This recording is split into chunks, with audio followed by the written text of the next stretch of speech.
un petit imprevist al dematí quan he vingut a posar la maleta. He vist que aquest vis estava fluix. He provat de cargolar-lo i es cargola bé, o sigui, no ha espatllat la força de la peça aquesta tirant enrere, no sembla que hagi espatllat la rosca, tot i que ho veuré les últimes voltes. I aquest d'aquí havia desaparegut. A part, si el volia acostar fent força perquè ja ha agafat forma, s'ha ablegat el ferro del darrere, si el volia acostar quasi no podia, i quan aconseguia el cargol no podia acostar-lo i ficar el cargol i donar voltes a la vegada. Per lo que he ficat aquesta corretja amb el xassis del davant, l'he tensat fent força des del darrere, l'he acostat i l'he posat al seu lloc ara. Ara el tenim al seu lloc, per lo que ara ja li puc ficar el cargol. I per sort n'he trobat un que no és el que toca, no té rosca final, però potser amb algunes arandeles doncs solucionarem el problema, perquè si el fiqués fins aquí tot això ballaria. No n'he trobat cap altre, per lo que hi hauré de ficar algun gruix, algunes arandeles, potser inclús una femella grossa que em sembla que no tinc, però amb això solucionarem el problema. Veiem què tal va. Ha funcionat bé, no ha calgut ficar-hi arandeles, tampoc en tenia, i ha collat bé fins al final, perfecte. I aquesta l'he retocat, aquesta és una 14, aquesta és una 12, amb got 14, got 12, i ha quedat perfecta. Ha quedat ben apretada, no es havia fet malbé, o sigui, feia poc que havia passat això. Vaig tenir males sensacions ahir quan notava que se'm movia molt la part del darrere. Quan anava per pista se'm movia. Però vaig baixar i vaig revisar pel darrere els que jo veia, els que em pensava que podien estar malament, i els vaig veure bé. Ha sigut aquest matí amb sol, ara amb sol, amb llum, que he vist que li faltava un cargol i l'altre estava fluix. Però ja està, ja el puc deixar anar. I missió feta. Cap a Nepal. La mateixa sortida de Covin he trobat una ferreteria petitona on he pogut comprar un substitut del cargol, apretar-ho tot, assegurar-ho. També he comprat un tros de manguereta, per lo que el dipòsit de benzina l'he pogut, amb la manguera un cop instal·lada, l'he pogut estrangular, per lo que no sortís més benzina per allà. Cada cop que feia alguna pujada amb el quad, amb la mateixa pendent, la inclinació, per allà anava sortint benzina. Solucionat. He sortit de Covin i a continuació me n'he anat cap a Duovac. He agafat una pista i me n'he anat cap al Danubi, i d'allà he seguit cap a Belakravska, i el cantó de Sèrbia era Kaluderovo i el cantó de Romania era Carbonari. I fins que he arribat a Stansilova, i d'allà cap a Belea Rachitei, Sopotunou, Time Murgu, Savinesea Mare. He arribat a Selnita, on he trobat una base militar, i d'allà ja he fet fins a Orsova, a peu del Danubi, on he passat la nit.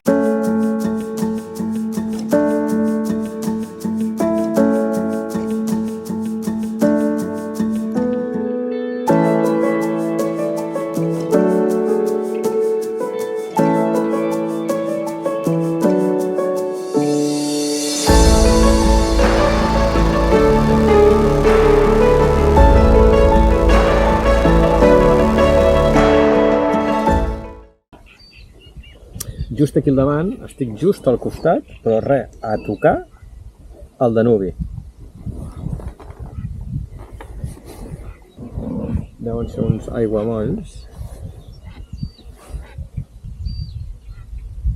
Guapíssim.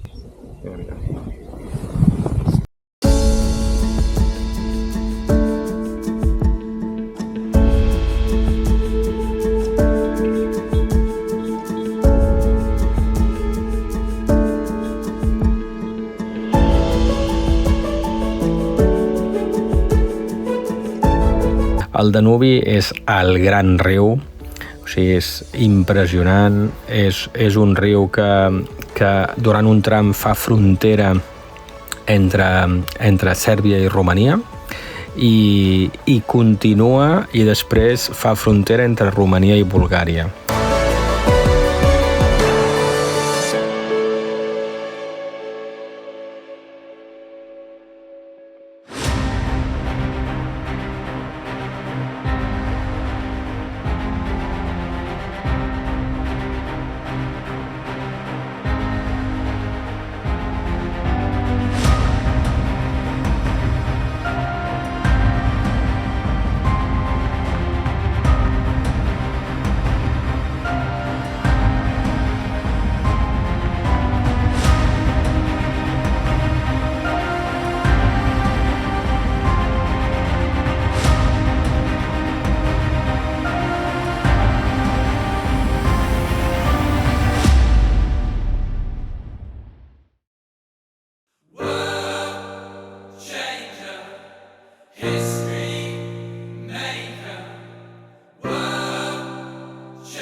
Impressionant, ja sóc a Romania. Res, és que tot just he fet potser 2 quilòmetres, encara no, i allà al darrere hi ha la frontera Sèrbia-Romania. He donat el passaport al cantó romanès i he fet com 20 o 25 metres i ja he agafat aquesta pista. És espectacular, o sigui, no m'ho hauria pensat mai. Sempre hi ha alguns quilòmetres de carretera que has de fer després d'una frontera fins a trobar la pista i això ha sigut, és que a davant, brutal, impressionant. I hi ha unes planures espectaculars i la pista tota recta, cap a dins. És un dia formidable.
És quasi la 1 i aquest és el primer poblet que trobo a Romania. El primer tros des de la frontera ha sigut pista, brutal, i he trobat aquesta carretera, potser fa 1 quilòmetre, que hi havia una furgoneta de control de duanes, segurament per si han passat la frontera i han amagat el tabac o coses d'aquestes. Que guapo! I sense samarreta, sense jaqueta, perquè fa una calor, m'estic rostint tot. Vinga, va! Que guapo!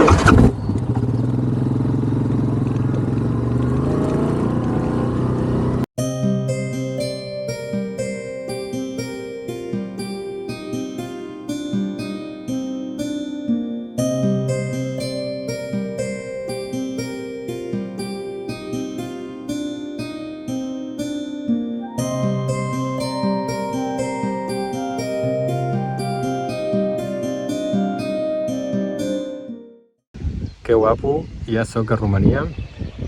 Aquesta és la carretera per on passen els cotxes, camions, tot. Subministres. Uau, el bosc és impressionant, espectacular. Bé, aviam si amb els dies que m'esperen tinc la sort de trobar un os que sigui amigable. Són 2:15. No dinaré, però sí que continuaré potser fins a les 4, 5 màxim, 6 màxim, depèn de si trobo hotel o no, i vull trobar un hotel, vull poder treballar i poder pujar els arxius que em falten per pujar. M'espero una ruta, crec que formidable per Romania.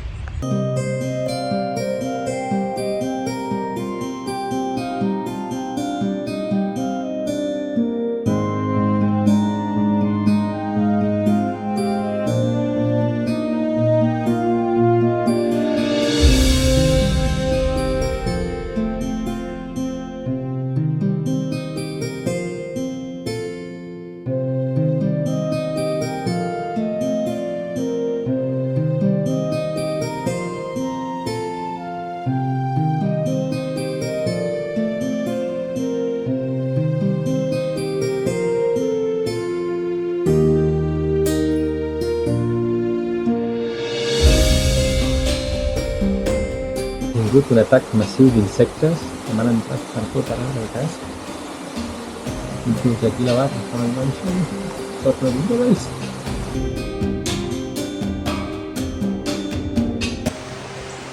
Porto una bona estona fent una pista que és formidable perquè passa per un bosc tupit, humit, fa una olor de vegetal.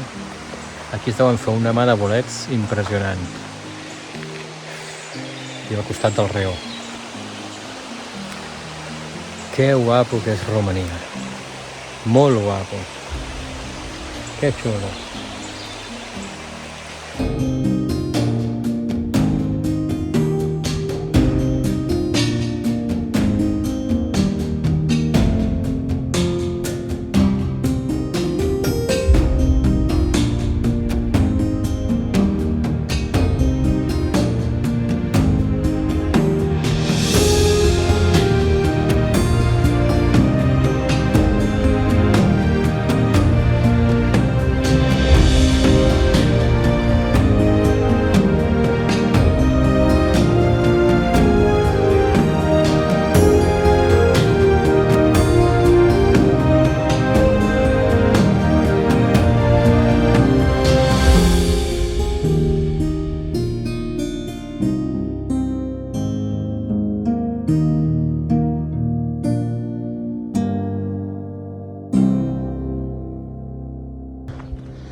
Déu-n'hi-do, 4 gotetes, però una bona estoneta.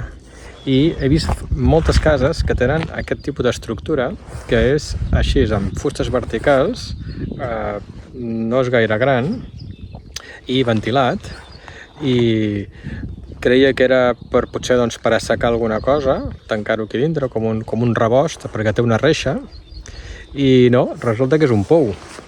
Aquest en concret és el pou de la joventut, i aviam si m'entra bé. Això és la roda que la faig girar amb la manivela, devies fer pujar el cabàs amb o sigui, la galleda amb l'aigua, tirar-la aquí dins i per aquí després sortir aquí. que a més això devia ser estanc, es devia quedar l'aigua aquí per veure els animals. Molt bé, no? Molt ben pensat. Sí senyor. Que guapo. Bé, seguim. Ara ha deixat de ploure i aviam si es quedem la pluja.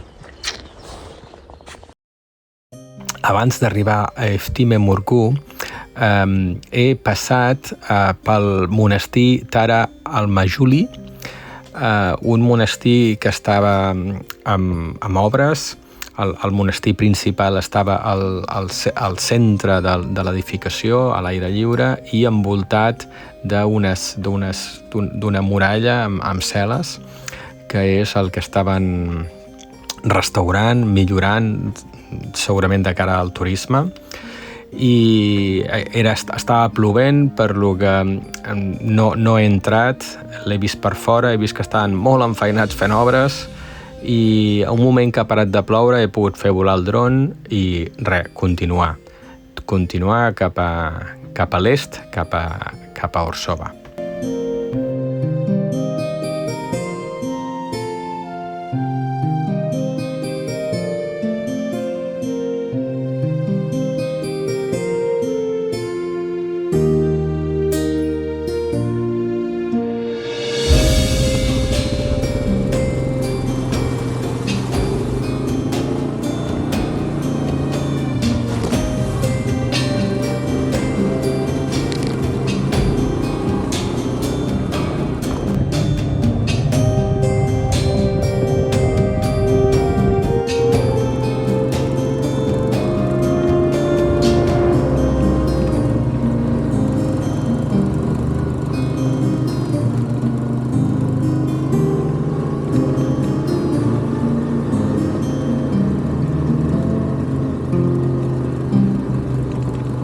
Al final he arribat a Eselnita, on he trobat una base militar amb tots uns búnkers, eren coberts de formigó, abandonats.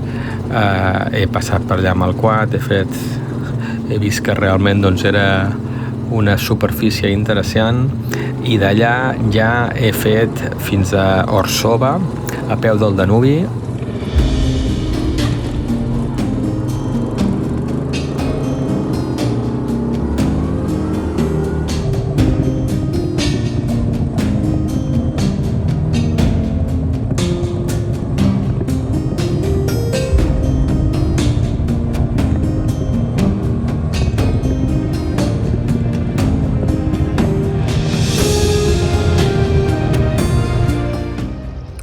Soc a Orsova, he arribat a l'hotel, són les 8 passades, 8:45.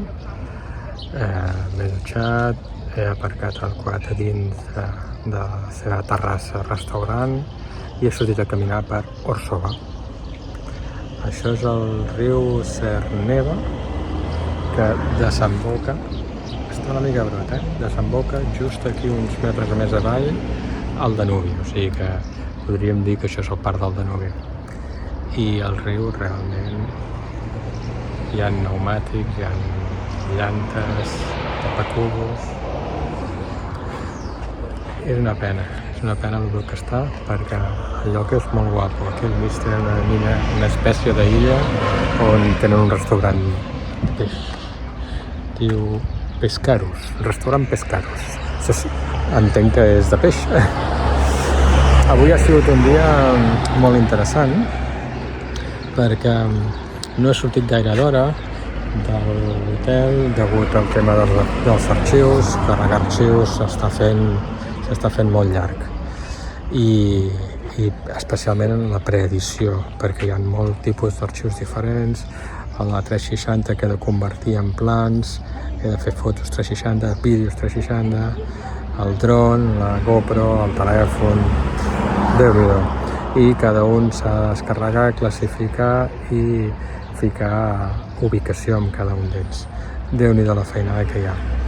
Però tot i així, he fet uns 200 i alguna quilòmetres i he canviat de país. Estic a Romania i m'he llevat a Sèrbia.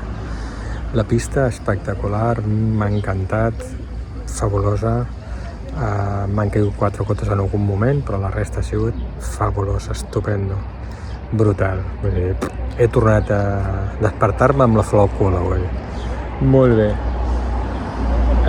Cansat, però és que tot és tan guapo tot, que no et pares de donar compte de lo privilegiat que sóc d'entrada d'haver nascut a aquesta època a Europa, sense guerres i sense històries, almenys al meu país, i que jo no he hagut d'anar a fer servei, ni servei militar no he fet.